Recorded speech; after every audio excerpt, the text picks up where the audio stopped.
जय हिंद, राधे राधे दोस्तों। कैसे हैं आप लोग? उम्मीद है कि काफ़ी अच्छे होंगे। फ्रेंड्स, आज का ये वीडियो जो है आरपीएफ की जो न्यू वैकेंसी आ रही है उसके ऊपर रहने वाला है। इस वीडियो में हम डिटेल में देखेंगे कि जो आपकी एज लिमिट है उसमें क्या कुछ चेंजेस आए। साथ ही साथ ये भी देखेंगे कि आपका जो सिलेबस है, पिछली बार जो सिलेबस था, जो 3 सब्जेक्ट थे, रीजनिंग, जीके और मैथ्स, इसके बाद इसमें क्या चेंजेस हुए। तो इस वीडियो में हम पूरा डिटेल में देखने वाले हैं। सो वीडियो को लास्ट तक देखना, और अगर वीडियो पसंद आएगा तो वीडियो को लाइक कर देना। सो ज़्यादा देरी न करते हुए फ्रेंड्स वीडियो को स्टार्ट करते हैं और यहाँ पर देख लेते हैं कि आपका कुल पोस्ट कितना आ रहा है, कितने पद पर वैकेंसी आ रही है। सो यहाँ पर अगर बात करें तो यहाँ पर आपका कुल पोस्ट जो है 7,194 पोस्ट प्रस्तावित है। इसमें मेल और फीमेल दोनों के लिए आने वाले ऑल इंडिया वैकेंसी रहने वाली है। फ्रेंड्स, यहाँ पर बात करें तो आपका इसमें से मतलब कुछ पोस्ट कम भी हो सकता है, कुछ बढ़ भी सकता है, लेकिन मतलब अभी के लिए जो प्रस्तावित है, जो न्यूज़ निकल कर आ रही है कि 7,194 पोस्ट के लिए वैकेंसी आ रही है। यहीं पर अगर आपका एलिजिबिलिटी देखें तो आपका मिनिमम जो क्वालिफिकेशन है वो 10th पास आउट होना चाहिए। इंडिया की किसी भी रिकॉग्नाइज बोर्ड जो है वहाँ से आपका 10वीं पास होना चाहिए। वहीं बात करें आपका जो है एग्जाम फीस, तो एग्जाम फॉर्म के लिए आपका जो है जनरल, ओबीसी और ईडब्ल्यूएस के लिए 100 रुपये देने होंगे। बाकी जो एससी एसटी और सभी कैटेगरी की महिलाएं हैं उनके लिए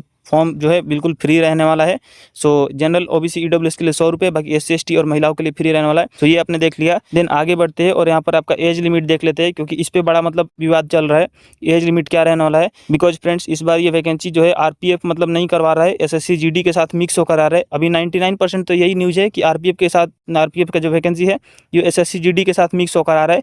सो इसमें भी एसएससी जीडी का ही जो एज लिमिट रहता है, बाकी जो भी एग्जाम पैटर्न रहता है उसे वो फॉलो किया जाएगा। अगर आरपीएफ के तौर से देखें तो फ्रेंड्स, तो यहाँ पर जो आपका जनरल कैटेगरी के लिए एज लिमिट रहता था वो 18 साल से 25 वर्ष रहता था। लेकिन एसएससी जीडी के थ्रू, जैसा कि हम लोगों को पता है कि 18 साल से 23 साल रहता है जनरल के लिए। वहीं ओबीसी के लिए बात करें तो ओबीसी के लिए आपको 3 साल का एज लिमिट की छूट देखने को मिल जाएगा। बाकी जो एससी एसटी है उनको 5 वर्ष का एज लिमिट की छूट देखने को मिल जाता है। सो ये आपका अगर एसएससी जीडी के थ्रू आता है तो आप इसमें से आप मतलब 3 साल 18 से 23, तो ओबीसी के लिए आपका 26 साल हो जाएगा। वहीं एससी एसटी के लिए 18 साल से 28 साल हो जाएगा। तो ये आप देख सकते हैं। देन आगे बढ़ते हैं फ्रेंड्स और आपका जो सिलेक्शन प्रोसेस है उसे देख लेते हैं। कुल मिलाकर आपका जो है 3 स्टेज में आपका सिलेक्शन होने वाला है। फर्स्ट स्टेज जो है वो आपका जो है कंप्यूटर बेस्ड एग्जाम सीबीटी होने वाला है, जो कि ऑनलाइन होगा। देन सेकंड स्टेज जो है उसमें आपका जो है फिजिकल मेजरमेंट होगा, और साथ ही साथ आपका जो है जो फिजिकल होता है, रनिंग वगैरह होता है, वो होगा। देन थर्ड जो स्टेप है उसमें आपका मेडिकल और डॉक्यूमेंट वेरिफिकेशन होगा। उसके बाद आपका जो है वो मेरिट लिस्ट जारी किया जाएगा। सो ये आपका सिलेक्शन प्रोसेस रहने वाला है आरपीएफ 2026 जो वैकेंसी आ रही है उसके लिए। देन आगे बढ़ते हैं और आपका जो सीबीटी एग्जाम हो रहा है उसके के लिए जो सब्जेक्ट वाइज क्या मतलब पैटर्न रहने वाले उसे देख लेते हैं। सो यहाँ पर सब्जेक्ट वाइज अगर बात करें तो फ्रेंड्स, तो सबसे बड़ा यहाँ पर यही चेंजेस देखने को मिलेगा कि आपका इंग्लिश या फिर हिंदी एक सब्जेक्ट चूज करना पड़ेगा। पहले जो है वो रीजनिंग, जीके और फिर मैथमेटिक्स, ये 3 सब्जेक्ट ही रहते थे। आपका 100 नंबर का पेपर होता था और 1/3 का निगेटिव रहता था। लेकिन अब यहाँ पर चेंजेस ये है कि आपका जो है 0.25 का निगेटिव रह जाएगा, 1/4 की निगेटिव रहेगी। वहीं अगर बात करें तो आपका कुल मिलाकर 80 प्रश्न रहेंगे और 160 मार्क्स के लिए। जैसा कि हम सब जानते हैं एसएससी जीडी में 4 सब्जेक्ट है, 20-20 क्वेश्चन के लिए, 40-40 मार्क्स के लिए। और इस बार ये भी एक इंटरेस्टिंग है दोस्तों कि आपका जो है सेक्शनल टाइमिंग हर सब्जेक्ट के लिए आपको 15-15 मिनट का टाइम मिलेगा। तो ये यहाँ पर सबसे बड़ा मतलब गेम चेंजर साबित होगा। तो ये आपका एग्जाम पैटर्न रहने वाला है रेलवे के लिए। देन आगे बढ़ते हैं और आपका जो पासिंग मार्क्स रहने वाला है, मिनिमम मार्क्स और एनसीसी का जो भी बोनस मिलता है उसे देख लेते हैं एक बार। तो यहाँ पर न्यूनतम पासिंग मार्क्स बात करें तो जनरल कैटेगरी के जो स्टूडेंट है उनको मिनिमम 30% स्कोर करना होगा। वहीं ईडब्ल्यूएस और ओबीसी कैटेगरी के जो भी स्टूडेंट है उनको मिनिमम जो है 25% स्कोर करना होगा। बाकी जो एससी एसटी के बंदे हैं उनको मिनिमम 20% स्कोर करना होगा। वहीं एनसीसी सर्टिफिकेट की बोनस की बात करें तो जो सी ग्रेड का सर्टिफिकेट होता है उनको जो है अधिकतम 5 अंकों का छूट देखने को मिल जाता है। वहीं अगर बात करें जो बी ग्रेड का एनसीसी सर्टिफिकेट है उनको 3% छूट देखने को मिलता है।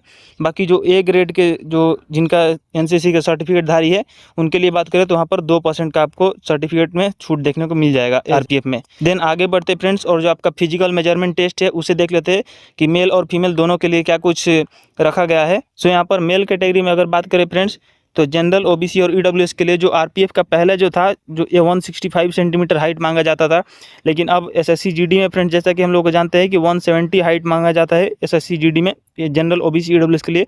और एससी एसटी के लिए जो है 167 मांगा जाता है एसएससी जीडी में। तो ये यहाँ पर आपका चेंजेस देखने को मिलेगा। 165 पर सिलेक्शन नहीं होगा, ये 160 पर। वहीं चेस्ट की बात करें तो जनरल और ईडब्ल्यूएस के लिए, ओबीसी के लिए मिनिमम जो है आपका नॉर्मल में 80 सेंटीमीटर चाहिए और एक्सपांड करके आपका फुलाव के साथ 85 सेंटीमीटर चाहिए। वहीं अगर SC/ST की बात करूँ तो आपका जो 76.2 है ये RPF का है। SSC GD में ये भी आपका चेंजेस हो जाएगा, एग्जैक्ट मुझे याद आ नहीं रहा है, लेकिन इसमें SSC GD में SC/ST आपके लिए भी ये चेंज हो जाएगा। वहीं फीमेल कैटेगरी की बात करें तो आपका female category general OBC EWS के लिए 157 सेंटीमीटर हाइट चाहिए। वहीं SC/ST की बात करें तो 152 सेंटीमीटर हाइट चाहिए। तो ये आपका कोई चेंजेस नहीं होगा फीमेल के लिए। बाकी जो मेल के लिए चेंजेस होगा वो मैंने बता दिया। देन आगे बढ़ते हैं फ्रेंड्स, और यहाँ पर जो फिजिकल आपका रनिंग होता है उसमें बहुत बड़ा चेंजेस देखने को मिलने वाला है। सो उसे देख लेते हैं। सो यहाँ पर पहले अगर बात करें तो आपका जो है 1600 मीटर का रनिंग होता था पुरुष के लिए, जो कि 5 मिनट 45 सेकंड में आपको पूरा करना रहता था। वहीं महिला के लिए बात करें तो आपका 1600 मीटर का रहता था, 8.5 मिनट में आपका पूरा करना रहता था। साथ ही साथ आपका जो है लॉन्ग जंप और हाई जंप भी होते थे। मिनिमम आई थिंक कम से कम शायद 12 फीट का लॉन्ग जंप था और 4 फीट का हाई जंप था। लेकिन अब अगर बात करें दोस्तों तो जो नया है वो आप SSC GD में, जैसा कि हम लोग को मालूम है कि 24 मिनट में 5 किलोमीटर की रनिंग कंप्लीट करनी होती है मेल कैटेगरी के लिए। वहीं फीमेल कैटेगरी के लिए बात करें तो फीमेल के लिए 1600 मीटर की रनिंग रहती है 8.5 मिनट में। सो फीमेल के लिए बहुत ज़्यादा चेंजेस देखने को नहीं मिलेगा। मेल कैटेगरी है उनके लिए चेंजेस देखने को मिल रहा है। अब 1600 मीटर पहले दौड़ना होता था, अब 5 किलोमीटर दौड़ना होगा। वहीं साथ ही साथ बात करें तो आपका जो लॉन्ग जंप और हाई जंप है उसको पूरी तरीके से हटा दिया गया है, सिर्फ आपका रनिंग ही रहेगा फिजिकल में। सो ये अपने फिजिकल में जो चेंज होगा उसे देख लिया। देन यहाँ पर आगे बढ़ते हैं और बात कर रहे थे आपका जो इंपॉर्टेंट डेट्स रहने वाले हैं उसके बारे में। सो यहाँ पर इंपॉर्टेंट डेट्स के बारे में बात करें फ्रेंड्स, तो जो फॉर्म आपका है वो एक्सपेक्टेड है कि आपका सितंबर में 30 सितंबर से स्टार्ट हो जाएगा फॉर्म फिल करने का। वहीं फॉर्म फिल करने का जो लास्ट डेट रहने वाला है वो आपका जो है 30 अक्टूबर रहेगा। एग्ज़ाम की बात करें फ्रेंड्स तो एग्ज़ाम आपका जो है जनवरी फरवरी 2027 तक आपका स्टार्ट करा लिया जाएगा। सो आपका रिटन एग्जाम जो है जनवरी फरवरी 2027 तक हो जाएगा। देन आपका रिटन का रिजल्ट आएगा, देन आपका फिजिकल होगा, medical and then final merit list. तो ऐसा कुछ आपका जो पूरा सिलेक्शन का प्रोसेस रहने वाला है। एग्जाम डेट आपने देख लिया कि 30 सितंबर से 30 अक्टूबर तक रहने वाला है। सो ये आपका कुछ RPF के लिए डिटेल्स रहा। तो फिलहाल इस वीडियो में इतना ही, मिलते हैं किसी और वीडियो में। तब तक के लिए बाय, जय हिंद एंड बी सेफ।